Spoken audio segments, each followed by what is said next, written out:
We've always been taught that power is loud, right? It's the booming voice, the big charismatic speech, the most dominant energy in the room. But what if I told you that's a profound misunderstanding of how influence really works? What if the most effective, most inescapable form of authority is actually the quietest? Today, we are pulling back the curtain on the hidden mechanics of power, a system where control isn't shouted, it's felt. It's wielded through a calm, regulated nervous system that can hijack your own biology before your conscious mind even knows what's happening. And this isn't about personality, this is about pure physiology. And that brings us to the central paradox we're going to investigate. This quote, it's not just some clever saying, it's a clinical description of a biological reality called arousal dominance. See, in any human interaction, the nervous system that is the most regulated, the most calm, will without fail influence the less regulated nervous systems around it. It is a fundamental law of our social biology. We're about to dissect how a still presence can command absolute obedience, often without saying a single word. This is authority through calmness, the unseen force that really dictates who has status and control in every room you walk into. All right, so here's our roadmap for today. We're going to start with the quiet center paradox itself. Then, to really understand the stakes, we'll look at its polar opposite, the chaos node problem. From there, we'll do a forensic analysis of the four-phase biological synchronization cycle that makes this whole thing possible. We'll dive into the deep evolutionary reasons behind it with the safety reflex. And finally, we'll get practical with autonomic agency, how to defend against this or how to use it ethically as a leader before we wrap up with the final instruction. So let's start with this core concept, the quiet center. Now, it is absolutely crucial to understand this is not a personality trait. This is not about being chill or laid back. We are talking about a biological tool, and yeah, in the wrong hands, a weapon, where someone uses their own regulated nervous system to influence and control the nervous systems of others. They're literally leveraging their internal state as a broadcast signal that other bodies just instinctively tune into. So this is the big question, right? How does this biological hijack actually work? Well, the mechanism is called parasympathetic signaling. Think of your nervous system as having two modes, the sympathetic, which is your fight or flight gas pedal, and the parasympathetic, which is your rest and digest brake. A person acting as a quiet center is broadcasting these powerful parasympathetic or brake signals. And when your stressed out gas pedal floored system encounters this field of calm, it instinctively latches on, desperate for relief.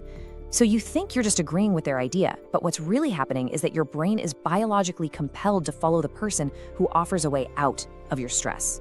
To truly appreciate the power of calm, we first have to look at its opposite, the absolute destructive force of panic. This is the chaos node problem. Just imagine a leader in a crisis. A market's crashing, a project is failing. If they panic, their racing heart, their shallow breathing, that frantic tone of voice, those aren't just their own private experiences, they're contagious. Their dysregulation spreads through the team like a virus. It's a phenomenon called emotional contagion, and it just dissolves confidence, it shuts down all creative problem solving, and it triggers this herd-like panic. The chaos node proves the rule. The person who loses control of themselves loses control of everyone else, period. Now here's where it gets really interesting. What happens when you bring an aggressive, high-energy state to a quiet center? Your brain gears up for a fight. Your body is primed for conflict.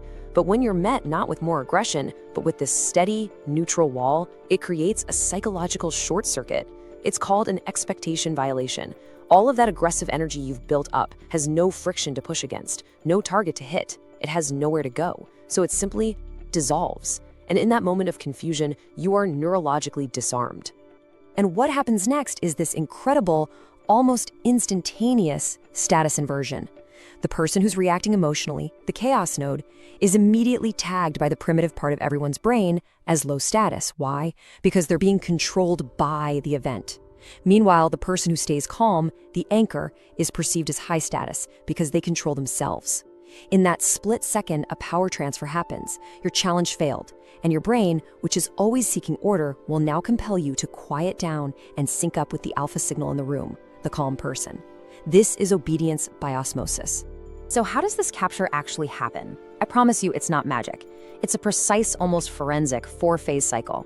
We're going to break down the mechanism of biological synchronization, or what you could call somatic capture, which is the process by which one person's nervous system basically takes control of another's. This is the core operating system of this entire phenomenon. Okay, so here are the four phases in order. First, the arousal delta is created. Second, your brain starts to involuntarily mirror their state. That's neural mirroring. Third, you experience what's called cognitive surrender, where you link them with feeling safe. And finally, you enter the instructional default, where you just look to them for commands. Let's dig into how this builds one step at a time.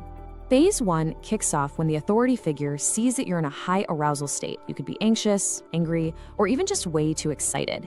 Now, instead of matching your energy, which is what most people do, they do the exact opposite.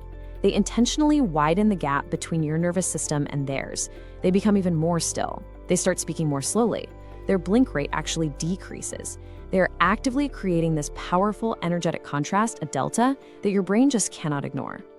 And now, your biology, completely without your permission, starts to respond.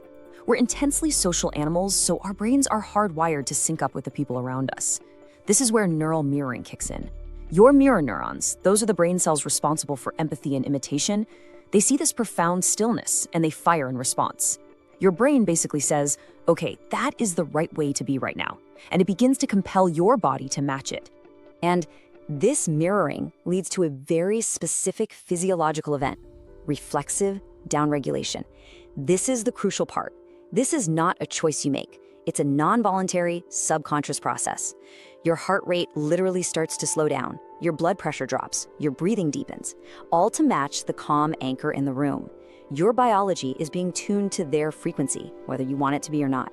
It's the same co-regulation mechanism we learn as infants with our parents.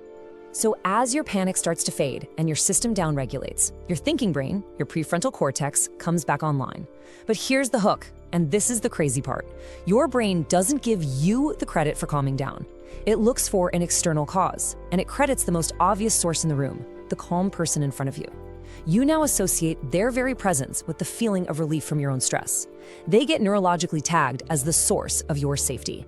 And that leads us right into the final phase, instructional default. Now that your nervous system is regulated, you feel calm, and you feel safe because of them, your brain looks to them for the next logical step.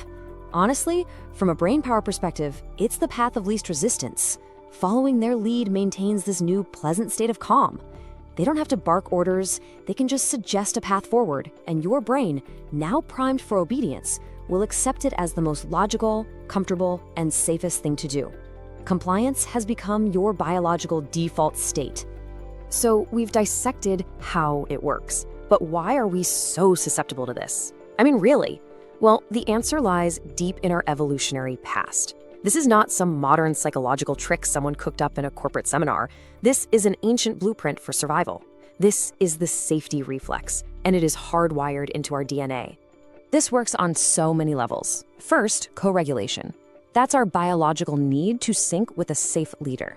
For our ancestors, a calm tribe member meant, hey, no predators nearby. This triggers a deep safety reflex that just bypasses our critical, logical thinking. In the chaotic environment, it leverages the loudness of silence. Our brain is always scanning for what's new, and in a room full of panic, stillness is the most novel, compelling signal there is. And it all culminates in somatic authority. We don't just hear their status in their words, we literally feel it in the regulation of our own bodies. Okay, so understanding this system is one thing. Knowing how to navigate it is something else entirely.